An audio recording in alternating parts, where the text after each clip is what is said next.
أشرف الأعراب والعجم خير من يمشي على قدمه.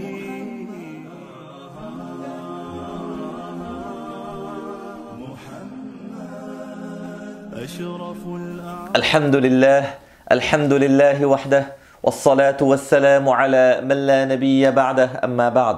Assalamu alaikum wa rahmatullahi wa barakatuh. Bienvenue à toutes et à tous dans cette nouvelle session de la sirah du prophète d'Allah sallallahu alayhi wa sallam. Aujourd'hui, ce qu'on va essayer de faire, Inch'Allah subhanahu wa ta'ala, c'est d'analyser quelque peu l'événement dont on vient de parler. L'événement dont on a parlé dans la précédente session, Hilf al-Fudul, Hilf al-Mutayyabin. Rappelez-vous, les Arabes, eh bien, ils ont décidé pour la première fois, on a décidé que, eh bien, on va aider les victimes contre les coupables d'injustice. C'est la première fois. Pourquoi est-ce qu'ils ont décidé cela? Eh bien, pour deux raisons.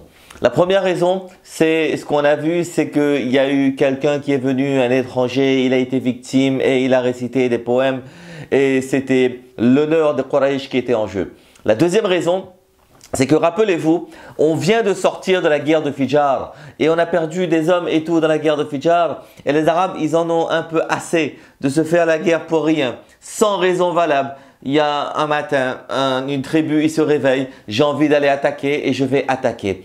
Sans aucune raison valable, eh bien, ils vont attaquer et moi, en tant qu'allié, je suis obligé d'aller l'aider parce que justement, je suis son allié. Qu'il ait tort ou qu'il ait raison, je suis obligé d'aller l'aider. Donc, pour ces deux raisons-là, eh bien, les Arabes, ils se sont décidés, les Quraysh, les Mekwa, ils ont décidé d'arrêter tout cela. Quelques leçons à retenir de ce Hilf al-Fudul. Première chose à comprendre, et c'est un point théologique, c'est que le prophète d'Allah sallallahu alayhi wa sallam n'a pas fait quelque chose de répréhensible. Sinon, Allah subhanahu wa ta'ala ne lui aurait jamais laissé faire. Et ça, c'est un point à comprendre pour nous. Même avant qu'il ne devienne prophète, le prophète d'Allah sallallahu alayhi wa sallam n'a pas fait des choses qui sont mauvaises. Pourquoi? Parce que, et même avant qu'il ne soit prophète, Allah subhanahu wa ta'ala l'a toujours protégé des mauvaises choses. Rappelez-vous de l'histoire où, eh bien, une fois il y avait une fête, etc., où les gens voulaient que le Muhammad sallallahu alayhi wa sallam vienne nu. Eh bien, Allah subhanahu wa ta'ala a protégé le prophète d'Allah sallallahu alayhi wa sallam et il est tombé inconscient. Donc, à chaque fois qu'il y avait une mauvaise chose à faire, Allah subhanahu wa ta'ala, il a protégé le prophète d'Allah sallallahu alayhi wa sallam. Et certains ulama vont plus loin en disant que le prophète d'Allah sallallahu alayhi wa sallam est aussi un exemple pour nous, même avant qu'il ne devienne prophète.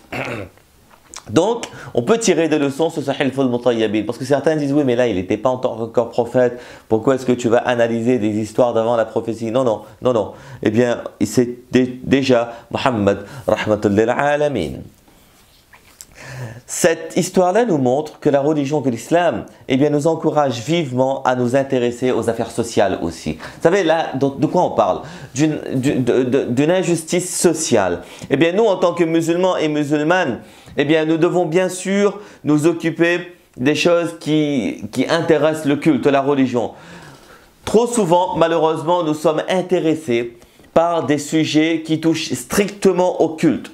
L'islamophobie, par exemple, c'est très bien, alhamdulillah, de s'occuper de l'islamophobie. Il faut le faire.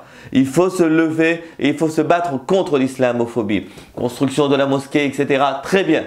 Alhamdulillah, il faut le faire. Mais on a aussi d'autres rôles dans cette société. On a aussi d'autres combats dans cette société. Cette personne, en l'occurrence, elle a été volée. C'est typiquement une affaire de la société. Et le prophète d'Allah sallallahu alayhi wa sallam, il a participé à la recherche de la solution. Il n'a pas cherché à savoir si cette personne elle est mushrik, cette personne elle est adorateur d'Allah ou adorateur des idoles. Il a juste regardé. Il y a un zulm, il y a une injustice de fait.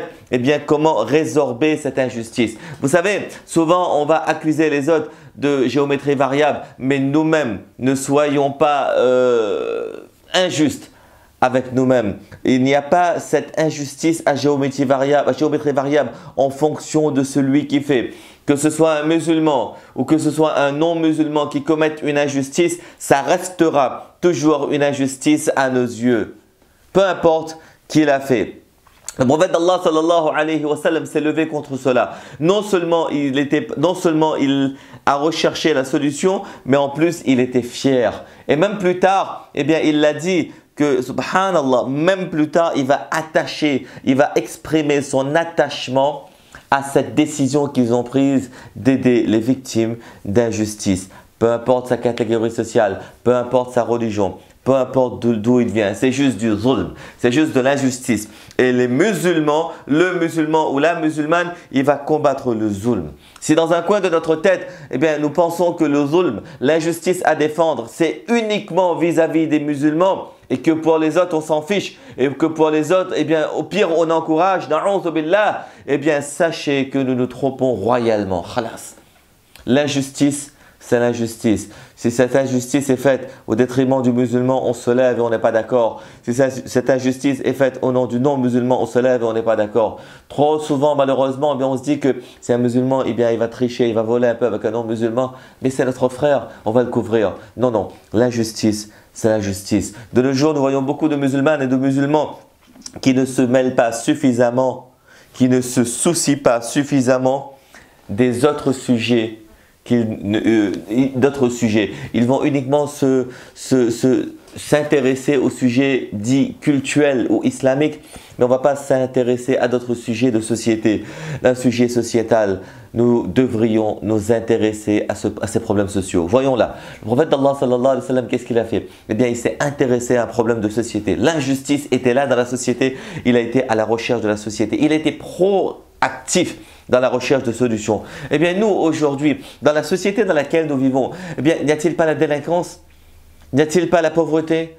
N'y a-t-il pas la précarité? N'y a-t-il pas l'échec scolaire? N'y a-t-il pas l'alcoolisme? N'y a-t-il pas l'injustice? N'y a-t-il pas toutes les sortes de racisme? N'y a-t-il pas la prostitution? Ce sont des problèmes de société et ce ne sont pas n'importe quelle société, ce sont nos sociétés, ce sont nos pays. Et ces problèmes-là affectent ma société au sens large du terme. La façon dont nous voyons les choses, si vous le permettez, c'est que, eh bien, il y a une espèce de dichotomie dans la vision de musulmans et de musulmanes qui vivent en Occident. Et cette dichotomie de pensée-là, elle est dangereuse à terme. Parce que je pense que ce n'est pas mon problème. L'alcoolisme de la société, ce n'est pas mon problème. La précarité dans la société, ce n'est pas mon problème. La délinquance dans la société, ce n'est pas mon problème. Tout ça, ce n'est pas mon problème. Quelqu'un d'autre va s'en occuper. Et c'est dangereux pour nous. C'est dangereux pour nous pour deux raisons. Quelles conséquences? Deux problématiques. La première problématique, c'est que nous avons oublié que c'est tout un pan de l'islam. Nous avons oublié que c'est tout un pan de notre religion que de s'occuper de ce genre de problématiques. Et là, nous voyons avec le prophète d'Allah sallallahu alayhi wa sallam, que ce soit vis-à-vis des musulmans ou des non-musulmans, nous devons nous occuper. Nous devons prendre le leadership en s'occupant de ce genre de problématiques. Le prophète d'Allah sallallahu alayhi wa sallam, il dit dans un hadith, il dit « Irhamu man fil ardi yarhamukum man fis sama » Eh bien, faites raham, soyez bons, soyez miséricordieux avec les créatures de la terre. Celui qui est au ciel, il fera raham, il sera miséricordieux vis-à-vis de vous. Allah subhanahu wa ta'ala. Eh bien, ces problématiques de société, c'est un véritable sujet de réflexion pour nous. Non seulement à cause de notre futur, à cause de notre existence dans ce pays tout simplement, parce que j'appartiens à ce pays, j'appartiens à cette société. Les problèmes de cette société sont mes problèmes. Deuxièmement, parce que eh bien, ma religion me l'enseigne, mon islam m'enseigne de réfléchir à ces problématiques de société. Imaginez un instant, vous savez, imaginez un instant. Il y a quelque chose qui se passe dans votre endroit, dans votre ville, dans votre quartier. Je ne sais pas, une expulsion d'une ville, une expulsion abusive d'une famille non musulmane, ou alors on est en train de fermer une crèche, une école, une classe. Eh bien, imaginez qu'à ce moment-là, il y ait la sœur en hijab ou le frère qui est musulman, excusez-moi l'expression d'apparence, mais qui ne dit pas qu'il est musulman, qui se lève et qui va prendre les devants pour aider à combattre cette injustice. Pas besoin d'aller dire que je le fais parce que je suis musulman. Non, non, même pas besoin d'aller le dire. Vous l'êtes déjà d'apparence, subhanallah, pour reprendre des expressions de certains. Eh bien, imaginez l'impact en termes d'image, en termes de da'wah, que le musulman et la musulmane, eh bien, il va s'intéresser aux problèmes de société, que cette école qui est en train de se fermer, je ne laisse pas cette école se fermer, que cette crèche qui est en train de se fermer, je ne la laisse pas se fermer, que ses frères et ses sœurs non musulmans et non musulmanes, eh bien, qui sont dans la prostitution, qui sont dans la délinquance, eh bien, je m'en occupe parce que ce sont des gens qui font partie de ma société. Eh bien, imaginons un instant en termes de retombées d'image, eh bien, qu'est-ce que ça ferait dans la perspective de la da'wah? Faites le test et vous verrez. Nous pouvons faire autant de conférences que nous voulons, nous pouvons faire autant de durus que nous voulons, mais ça n'aura pas l'impact de ce genre d'action. Attention, comprenons-nous bien, je ne suis pas en train de dire que c'est juste une opération de com. Je ne suis pas en train de dire qu'il faut juste le paraître. Faites-le pour l'être. Qu'est-ce que je suis en train de dire? Je suis en train de dire que le musulman et la musulmane, il n'est pas bon juste pour le paraître. Il est bon parce que son être, parce que eh bien, c'est son ADN de musulman et de musulmane qui le pousse à être bon. Je suis en train de vous dire que nous ne sommes pas dans une opération de com. Le akhlaq que nous avons, ce n'est pas juste de la communication, c'est mon état de musulman, c'est mon iman, c'est mon la ilaha illallah Muhammadur Rasulullah. C'est un enseignement de Rasulullah sallallahu alayhi wa sallam qui vont m'enseigner à être bon, à être un bon Français, à être un bon Belge, à être un bon Américain, à être un bon Arabe, à être un bon, peu importe l'endroit dans lequel nous vivons. Eh bien, l'enseignement du prophète d'Allah sallallahu alayhi wa sallam va me montrer comment être bon. Pas pour paraître bon, mais bon, être bon parce que par essence, je suis bon. Si quelqu'un, on passe dans l'autoroute, on passe sur la route, quelqu'un il va avoir une roue percée, eh bien, qamis ou non qamis, hijab ou non hijab, eh bien, moi je m'arrête, eh bien, je vais aller l'aider. Tu as besoin d'un coup de main, je viens t'aider. Imaginons le court-circuit dans sa tête que dans la télé, j'ai entendu dire que les musulmans et les musulmanes, ils vont faire la guerre, ils vont faire ceci, ils vont cela. Et là, le musulman et la musulmane que je vois, eh bien, il vient m'aider. Alors que les autres ne m'aident pas, c'est lui qui vient m'aider. La speakerine de la télé, elle m'avait dit ça, mais en fait non, je regarde devant moi, le musulman et la musulmane, eh bien il vient m'aider. Je suis en train de vous dire qu'on a perdu ce akhlaq, on a perdu ce bon comportement qu'avait le prophète d'Allah sallallahu alayhi wa sallam. Et ce akhlaq-là, ce bon comportement-là, il fait partie intégrante de l'islam. Vous savez, le akhlaq, ce n'est pas juste pour faire semblant. Quelqu'un qui vient donner un plat de gâteau pendant le mois de Ramadan et le voisin lui dit « Très bien, merci pour aujourd'hui ». Mais qu'en est-il de ces 11 mois de l'année où tu fais du bruit, où malheureusement tu écoutes de la musique jusqu'à 23h, minuit? Où était ce akhlaq? Où était ce bon comportement de musulmans et de musulmanes? Moi, ce que je dis, c'est que eh bien, ce akhlaq-là, il doit rester avec nous à chaque instant de notre vie. C'est cela qu'on appelle akhlaq, c'est cela qu'on appelle bon comportement. Et c'est cela qui va nous pousser à nous intéresser au sujet de société. Comme le prophète d'Allah sallallahu alayhi wa sallam, il a fait avec Hilf al-Fudul, Hilf al-Mutayyibin. Pour aller, les ulama, ils ont tiré beaucoup de sagesse de cette histoire. Vous savez, le prophète d'Allah sallallahu alayhi wa sallam, ce jour-là, eh bien, il s'est allié à des non-musulmans, parce qu'il n'y avait pas de musulmans. Il a fait un pacte avec des non-musulmans, avec des mushriks, pour combattre des injustices. Les ulama nous disent que pour combattre l'injustice, le racisme, la drogue, l'alcoolisme, etc., ces sujets-là, eh bien, il n'y a aucun mal à se joindre avec des gens qui ne sont pas musulmans. Au cas contraire, faisons très attention aux stéréotypes et nous n'avons strictement rien compris à l'islam.